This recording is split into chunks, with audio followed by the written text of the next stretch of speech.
Fire your entire team by Friday or I'll do it for you, Gemma said, tapping her scarlet fingernails against my desk calendar. Her voice held the flatness of someone discussing weather, not 8 people's livelihoods. I gripped my pen tighter, the plastic creaking in protest. They've exceeded every target this quarter. Numbers on spreadsheets don't matter, Nora. She leaned forward, breath smelling of mint gum. Your little collection of oddballs cost twice what standard teams do. The decisions made. Through the glass walls of my office, I could see my team working. Bree with her headphones, fingers flying across keyboard keys as she coded. Owen sketching product designs, his forehead wrinkled in concentration. Layla talking animatedly on the phone with a client. They need proper notice, I said, keeping my voice steady. At least 2 weeks. Friday. Gemma straightened her cream-colored suit jacket. I've been brought in to streamline operations, and your team is the definition of excess. Handle it yourself, or I'll bring in security to escort them out. Your choice. She strode away, heels clicking against the tile floor. My hands trembled as I opened my desk drawer, touching the stack of thank you cards my team had given me last month when we'd completed the Jasper project. Cards filled with heartfelt messages about belonging and purpose. This team had saved the company when sales plummeted 18 months ago. We'd rebuilt everything from the ground up, while executives panicked in their meetings. Nobody knew because we worked behind the scenes, solving problems others couldn't even identify. That night, I messaged everyone. Green space, 7 p.m. One by one, they arrived at the small park behind our office building. 8 faces, looking to me for answers, trust in their eyes. Our new manager wants you all gone by Friday, I said, watching shock spread across their faces. But the Winton launch is next month, Bree protested. They can't. She says we're too expensive. What about our results? Owen asked quietly. Apparently they don't matter. Layla stood up, arms crossed. So that's it? 3 years of killing ourselves for this company? And we're trash to be thrown out? I twisted the silver ring on my finger, a habit when my thoughts race. I nodded quietly when she told me, what Gemma doesn't know, you're not just my team. If you're wondering what happens next in this wild workplace drama, make sure to hit that like button and subscribe. I post new stories every week about shocking workplace revelations and the sweetest revenge scenarios you've never imagined. Drop a comment about the worst boss you've ever had. I bet Gemma might give them competition. Now, let me take you deeper into how this all began. My name is Nora Reid. 5 years ago, I joined Monroe Technologies as a project coordinator, basically the person who keeps everyone else on schedule. I was quiet, efficient, and utterly invisible to upper management. What they didn't notice was how I studied everything. Which products succeeded, which failed, how decisions were made, and most importantly, who really made the company work. It wasn't the executives with their fancy titles. It was people scattered throughout departments who solved problems without fanfare. The ones who stayed late without complaint. The ones whose ideas were stolen by managers but who kept creating anyway. When the company faced bankruptcy 18 months ago, panic spread through every department. Sales had dropped 40% in 2 quarters. 3 major clients had jumped to competitors. Layoffs began, starting with the newest employees regardless of talent. I approached the CEO, Hugo Price, with a proposal. Give me 8 people and 6 months to turn things around. No official announcement, no fancy office space, just resources and freedom to work differently. Why should I trust you with this? Hugo had asked, skepticism heavy in his voice. Because everyone else is trying the same solutions that got us here, I replied. We need people who think differently. Reluctantly, he agreed. I selected 8 individuals others had overlooked. Bree, a programmer who spotted patterns nobody else could see. Owen, a designer whose sketches captured emotion, not just function. Layla, a customer service rep who remembered every client conversation. Raj, an accountant who questioned every spending assumption. Tomas, a janitor with engineering skills from his homeland. Donna, a receptionist who spoke 7 languages and read industry reports for fun. Kit, a delivery driver who understood our product failures better than our engineers. Yvette, a cafeteria worker who had 3 patents before emigrating here. We claimed a forgotten storage room as headquarters. While others attended endless crisis meetings, we redesigned products, rebuilt customer relationships, and reimagined how the company operated. Within 6 months, sales stabilized. By 10 months, growth returned. The executives celebrated their bold leadership, while we continued our quiet work, making improvements nobody noticed until they succeeded. Hugo knew what we'd accomplished. He doubled our budget and gave us freedom to choose projects. We became the Special Solutions Initiative, though most employees had no idea we existed. Then came the restructuring. Hugo was pressured by investors to bring in efficiency experts. That's when Gemma arrived. Gemma Wells came with a reputation for cutting costs by eliminating departments. She'd closed entire divisions at 3 different companies, always delivering short-term profit boosts while leaving devastation behind. Her nickname in industry circles was the Pruner. Our first meeting should have warned me. So you run this? She paused, glancing at her tablet. Special Solutions Team? What exactly do you solve? We identify problems before they become crises, I explained. Our work on the Winton system prevented a major security breach last quarter. She scrolled through figures. Your team costs $1.2 million annually. That's excessive for support functions. We're not support, we're innovation, and every department claims they're essential, Nora. Her smile never reached her eyes. I need measurable outcomes, not stories. I provided reports detailing our contributions. $14 million in prevented losses, 5 new product features that increased market share, customer retention improvements worth $3 million annually. She set them aside without reading. I'll review these when I have time. For 3 weeks, she shadowed departments, interviewed employees, and examined budgets. She never once spoke with my team members or asked about their work. I watched her building her case against us, searching for evidence to support her predetermined conclusion. The Friday she demanded I fire everyone, I'd already suspected it was coming. What I hadn't expected was the cruelty of the timeline. After my team gathered at the park, I laid out what I knew. Gemma's making cuts everywhere, but we're first because she doesn't understand what we do, I explained. She sees expenses without recognizing value. So we're just supposed to accept this? Layla demanded. After everything we've done? No, I said quietly. We're going to show her exactly who we are. How? Raj asked. She doesn't even acknowledge us when we pass in the hallway. I smiled for the first time that day. Remember how we solved the Trenton distribution problem? By going around the official channels, Owen said slowly. By using relationships instead of protocols. Exactly. I leaned forward. Gemma thinks knowledge flows through organizational charts. She doesn't understand it flows through people. What are you suggesting? Tomas asked. A demonstration of value. But first, we need to appear defeated. For the next 3 days, we followed a careful script. We packed personal items gradually. We transferred project files to shared drives. We trained replacement contacts for urgent matters. To anyone watching, we were resigned to our fate. Gemma observed with obvious satisfaction, stopping by my office Thursday afternoon. I'm pleased you're handling this professionally, she said. Some managers get emotional. I understand business necessities, I replied, placing framed photos in a cardboard box. This is why you'll survive the cuts. You're practical. She tapped her tablet. I've scheduled exit interviews tomorrow at 2 p.m. Security will collect access cards afterward. After she left, I sent one final message to the team. Activation, Blue Protocol. Friday arrived with somber efficiency. My team cleared desks, said goodbyes, attended exit interviews where Gemma explained their termination with rehearsed sympathy. Security collected badges, passwords were changed, email accounts deactivated. By 5 p.m., it was done. 8 talented people were officially no longer employees of Monroe Technologies. Gemma sent me a brief message. Clean execution. Well done.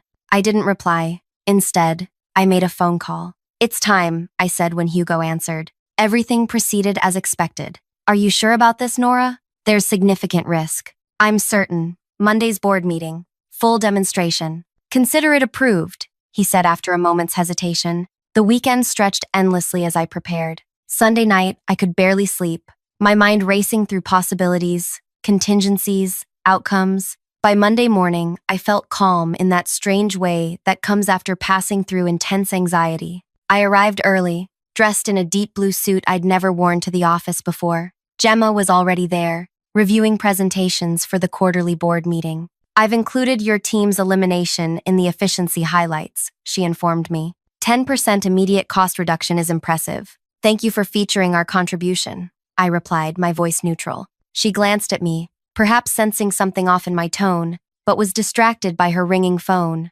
At 9 a.m., board members began arriving. 12 men and women in expensive suits filed into the main conference room. greeted by Gemma with practiced charm. "We have significant progress to report," she told them, pointing to seats. "The restructuring is already showing results." I stood quietly at the back of the room, watching. At precisely 9:15, the side door opened. Hugo entered first, followed by 8 familiar faces. My team. Gemma's presentation stalled mid-sentence as confusion crossed her face. "What are they doing here?" she hissed at me. I didn't answer. I didn't need to. Because the board members were standing, greeting my team with handshakes, hugs, and warm smiles of recognition. Gemma's polished demeanor cracked as she watched the chairman of the board, Alistair, embrace Tomas like an old friend. "How's Elena doing with her science project?" Alistair asked him. "First place," Tomas beamed. "The scholarship committee interviews next week." Across the room, Victoria, our lead investor, was showing Bree pictures on her phone. "The coding camp was a huge success," Victoria said. 20 girls, all creating their first apps. "They still talk about your workshop." Gemma stepped toward Hugo, her voice tight. "What's happening?" "These people were terminated on Friday." "Were they?" Hugo replied mildly. "I don't recall authorizing that." The board meeting hadn't officially begun, yet the room had transformed into a reunion. Raj and the finance director discussed community garden plans. Kit chatted with 3 board members about weekend fishing results. Donna approached with a tray of coffee. She handed a cup to the eldest board member, Jerome. "1 cream, no sugar, with cinnamon," she said. Jerome squeezed her hand. "Just how I like it. How's that grandson of yours doing at university?" "Top of his engineering class." That recommendation letter opened every door. Each interaction revealed connections I'd never disclosed to Gemma. Relationships built through years of genuine interaction, not corporate networking events. Gemma's gaze darted between faces, mental calculations almost visible behind her eyes. She grabbed my elbow, fingernails digging through my jacket. "You set me up," she whispered furiously. "You knew who they were." I gently removed her hand. "You never asked who they were. You saw expenses on a spreadsheet, not people." Hugo called the meeting to order. My team members didn't leave as Gemma clearly expected. Instead, they took seats interspersed among the board, not clustered together as visitors, but positioned as participants. "Before we begin our quarterly review," Hugo said, "I believe we should address Friday's events." Gemma straightened her spine. "As part of our efficiency initiatives, we eliminated an unnecessary specialty team that was draining resources without measurable return." The room fell silent. Then Jerome chuckled, a dry sound, like autumn leaves. "Unnecessary? You mean the team that saved this company?" Gemma's professional smile faltered. "The financial data clearly showed. Perhaps we should clarify what this team actually does," Hugo interrupted. "Nora, would you introduce the Special Solutions Initiative properly?" I stood, feeling oddly calm. 18 months ago, when we faced potential bankruptcy, I proposed creating a team that worked differently, not bound by traditional department limits. People selected for problem-solving abilities, not credentials. I pointed to each team member as I continued. Bree redesigned our entire security infrastructure after identifying vulnerabilities nobody else spotted. Owen's product redesigns increased user satisfaction by 42%. Layla rebuilt relationships with clients we'd nearly lost. With each achievement I listed, Gemma's expression tightened. She flipped frantically through her tablet, searching for information she'd never bothered to collect. "But these accomplishments aren't in the quarterly reports," she protested. "They are," Raj said, "just not labeled as our work. We solve problems, then hand solutions to the appropriate departments for implementation. Which is why," I continued, "terminating them without consultation was a significant error. The Winton launch next month relies entirely on their work." Alistair leaned forward. "Gemma, did you review the team's actual contributions before making this decision?" "I requested data," she said defensively. "What I received didn't justify their budget." "I provided comprehensive reports," I countered, opening my laptop, "including this email thread where you acknowledged receipt but never discussed the contents." The projector displayed our exchange. My detailed reports attached to multiple messages, her cursory responses without substantive engagement. Victoria frowned. "So you eliminated a team without understanding their function?" "I understood their expense," Gemma insisted. "Efficiency requires difficult decisions. Efficiency without effectiveness is just organized failure," Jerome said, triggering murmurs of agreement around the table. Hugo stood. "Let's be clear about what happened."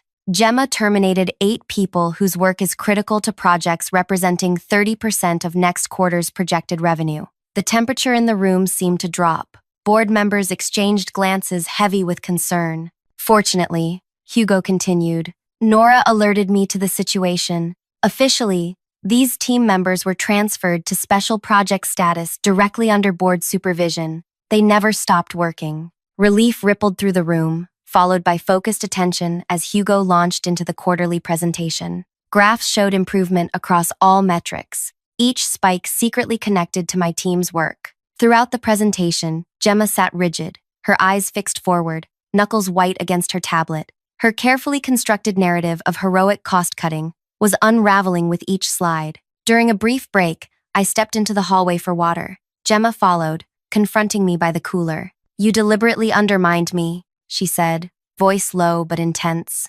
No, I gave you multiple opportunities to understand what we do. You chose not to listen. This isn't over. The board may be impressed by your little display of connections, but numbers don't lie. Your team is still overpriced. I filled my cup slowly. That's where you're wrong. The board isn't impressed by connections. They're impressed by results. Results can be reinterpreted, she said with sudden coldness. Reports can be reanalyzed. Something in her tone made me pause. What does that mean? She smiled thinly. It means I've been brought in to make difficult changes, and I won't be deterred by office politics or friendship networks. Before I could respond, we were called back in. The meeting resumed with project reviews, but I couldn't shake the veiled threat in Gemma's words. As presentations continued, I noticed Gemma typing rapidly on her tablet, occasionally glancing toward Hugo with calculation in her eyes. Whatever had happened this morning hadn't defeated her. It had merely changed her strategy. When the meeting ended, board members lingered to chat with my team. Gemma approached Hugo, speaking too quietly for me to hear. His expression remained neutral, but he nodded several times before she departed. What was that about? I asked when I could finally speak with him privately. She's requesting access to all financial data related to your team's projects, he said. Says she needs to conduct a comprehensive analysis. That's reasonable, I admitted, but I don't trust her motives. Neither do I, which is why I'm assigning Raj to assist her. Full transparency, full supervision. I nodded, relieved but still uneasy. Over the next week, a strange calm descended. My team returned to their workspace, continuing projects as before. Gemma retreated to her office, surrounded by spreadsheets and reports. She was polite when we passed in hallways but offered nothing beyond professional courtesy. On Thursday, Raj reported back after 3 days working with Gemma. She's searching for inefficiencies, he said, pushing his glasses up his nose, but also asking questions about decision processes, approval chains, who signs off on what. Mapping the power structure, I mused.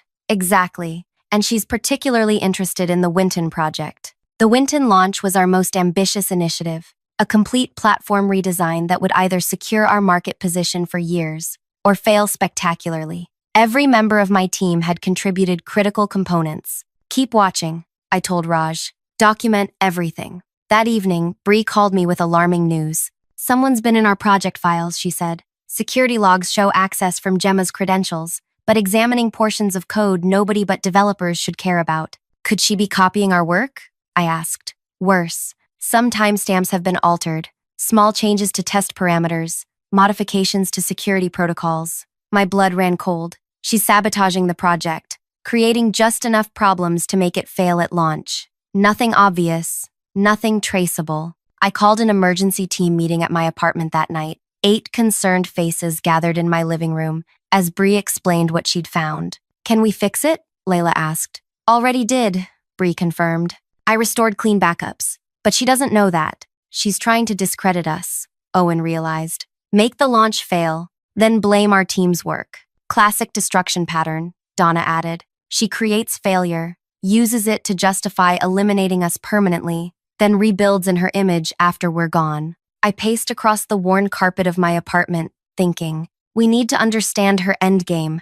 This isn't just about cutting costs anymore. It never was, Kit said quietly. Check her history at previous companies. Same pattern. Eliminate innovative teams, restructure departments, then move on once short-term profits rise, but before long-term damage becomes obvious. But why? Yvette asked. What does she gain? Reputation, Tomas suggested.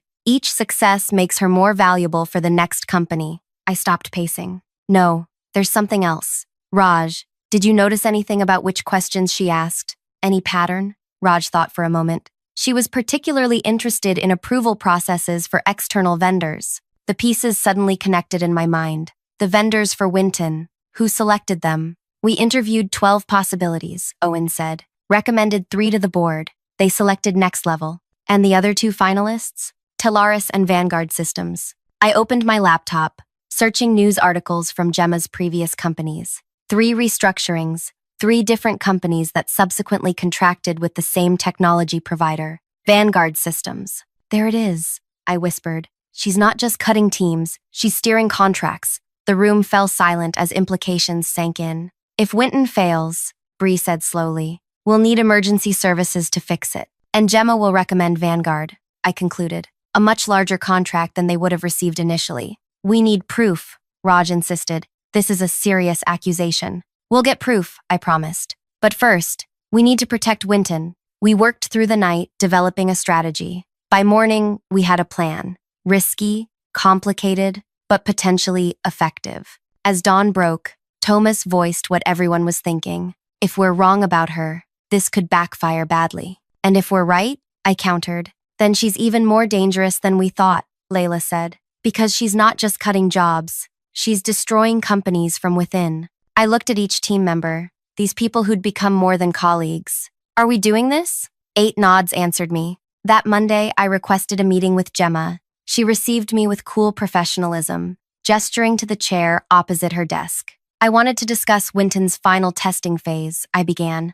I've been reviewing the documentation, she replied. There are concerning gaps in the security protocols. That's actually why I'm here. The team identified potential vulnerabilities that require immediate attention. Interest flickered in her eyes. What sort of vulnerabilities? Critical ones. We need emergency support to address them before launch. In-house resources can't handle it? She asked, though I could see she already knew her preferred answer. Not with the timeline. We need external specialists. She nodded, tapping her pen against her notepad. I might have recommendations. We were hoping you would, I replied, maintaining a concerned expression. The board trusts your judgment on vendors. I'll prepare options by tomorrow, she said. This is exactly why companies need efficiency experts, to identify weaknesses before they become crises. As I left her office, my phone vibrated with a message from Bree. Access confirmed. Recording everything. The trap was set. Now we just needed Gemma to walk into it. The next morning, Gemma called me into her office.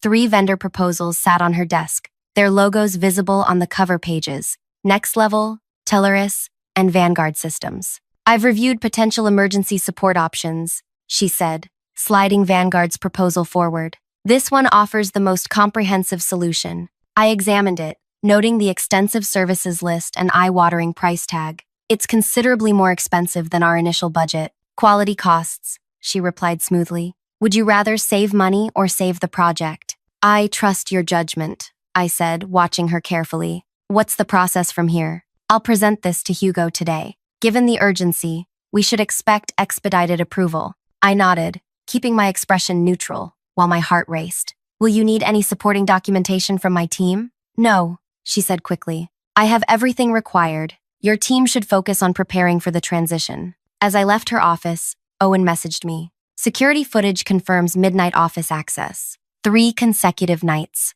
Pieces were falling into place faster than expected. Gemma wasn't just steering contracts. She was actively manufacturing the crisis to justify them. By afternoon, Bree had more news. She's contacted Vanguard directly. Call traced to her personal phone, not office line. That evening, we gathered at Raj's apartment to review what we'd collected. Security footage showed Gemma accessing our project files at 1:27 a.m., when the building should have been empty. Email records revealed deleted communications with Vanguard dating back weeks before she identified problems with Winton. Financial analysis showed suspicious patterns at her previous companies, each hiring Vanguard shortly after restructuring. It's enough to raise serious questions, Raj said, but not conclusive proof of deliberate sabotage. We need more, I agreed. And we need it before Friday's emergency board meeting. Tomas looked up from his tablet. What if we give her exactly what she wants? What do you mean? Layla asked. Make it easy for her. Too easy.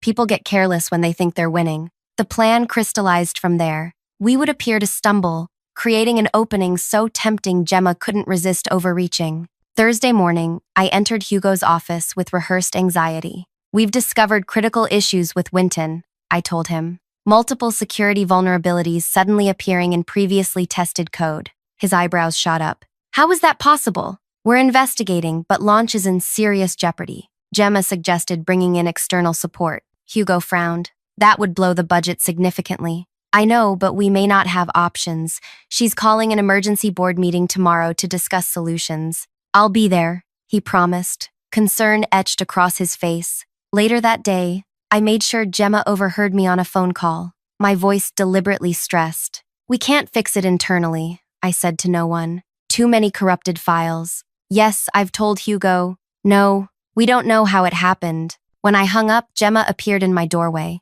Problems with Winton? She asked, poorly concealing her satisfaction. Major ones, I confirmed. The presentation files for tomorrow are in the shared drive if you need them for the meeting. That night, security cameras recorded Gemma entering the building at 11:42 p.m., heading straight to her office. As we predicted, she accessed the presentation files, making substantial edits. She then accessed our project database one final time. At 6 a.m., Bree confirmed. She took the bait, modified the demo files, and inserted additional errors. Everything recorded? I asked. Every keystroke, every file access, every phone call. By 9 a.m. Friday, the boardroom was filled with tension. Board members murmured among themselves as Gemma arranged her materials confidently at the head of the table. Hugo opened the meeting. We're here to discuss urgent issues with the Winton project. Gemma, you've been investigating? Gemma stood, projecting calm authority. Unfortunately, I've uncovered serious problems throughout the project.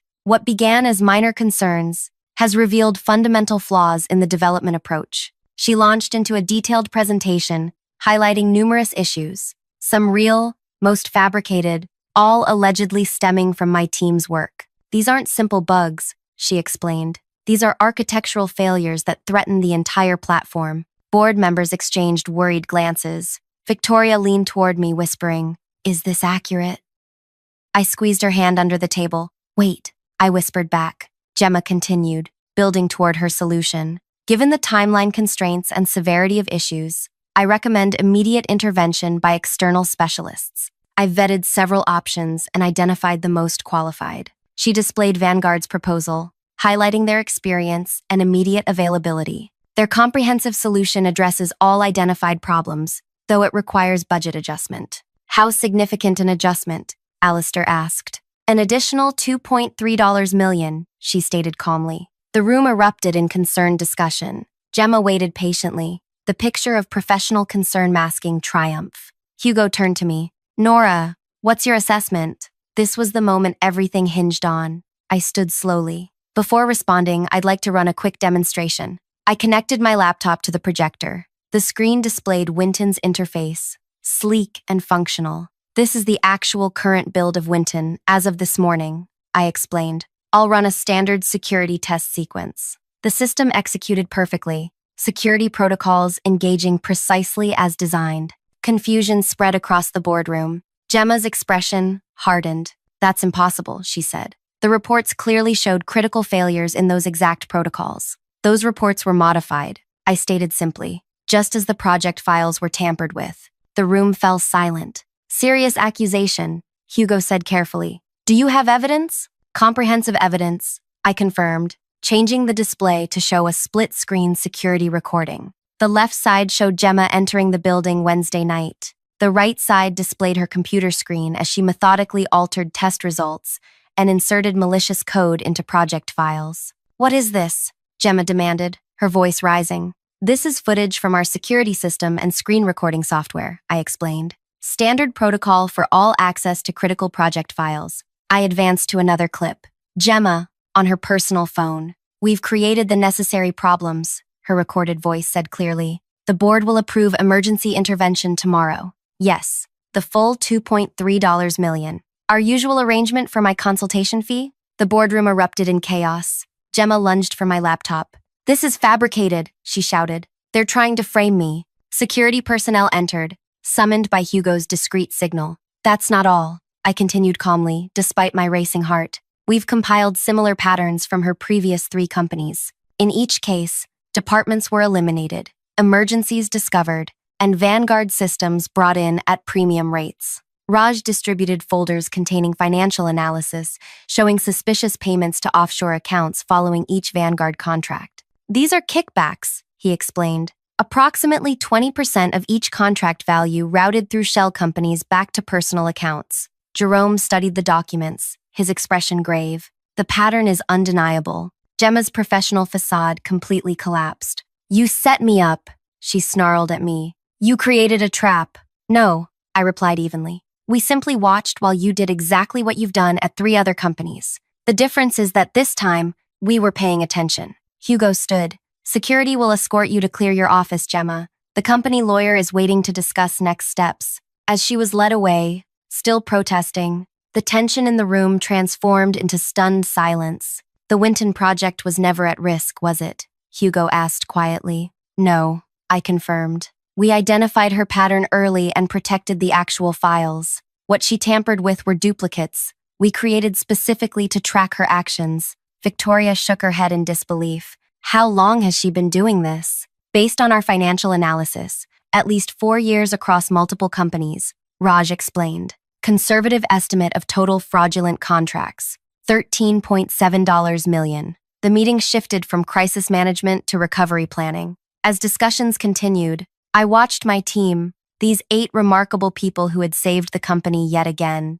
After the meeting, Hugo pulled me aside. You could have brought this to me immediately, he said. Why the elaborate operation? We needed irrefutable evidence, I explained, and we needed to understand the full scope of what she was doing. He nodded slowly. The board has decided to create a permanent position for your team, with direct reporting lines to leadership. We're calling it the Strategic Integrity Division. Would you lead it? 3 weeks later, the Winton platform launched flawlessly. My team celebrated in our new office space, no longer a forgotten storage room, but a proper department with resources and recognition. The morning news reported Gemma's arrest on multiple fraud charges. Former companies were launching investigations into contracts she had arranged. As we toasted our success, I looked around at these 8 people who had become family. To seeing value in unexpected places, I said, raising my glass. And to leaders who actually look, Layla added, nodding toward me. Sometimes the most powerful revenge isn't dramatic confrontation.